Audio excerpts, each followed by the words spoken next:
ဂူဖျားကြီးရဲ့အဝင်ဝတဲကိုကျွန်တော်တို့ရဲ့ရေငုပ်တင်မောလေးစတင်ဝင်ရောက်သွားပါပြီ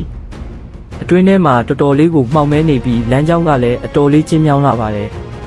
မီးအောင်ထိုးကြည့်လိုက်တော့ဝိုးနေရန်တွေမှာပကံခေရှီဟောင်းပကြီးကားတွေကိုတွေ့နေရတယ်ဟင်း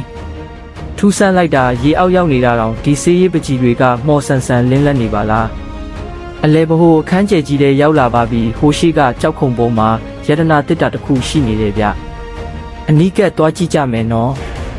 ဟာခဏနေပါဦးရုတ်တရက်ရေစီးကြောင်းတွေဘာလို့ကျန်းလာတာလဲဒုက္ခပါပဲဂူကြီးတစ်ခုလုံးတုန်ခါနေပြီးအပေါ်ကအုတ်ခဲတွေလည်းပြိုကျလာနေပြီဗျ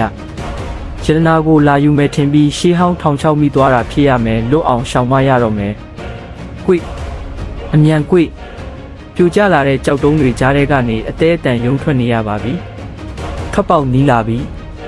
ဟာသွားပြီခပ်ပေါက်ကိုအေယာမဘီလူးရုပ်ကြီးပိတ်ချလိုက်ပြီဗျာဘလို့ဆက်လုပ်ကြမလဲ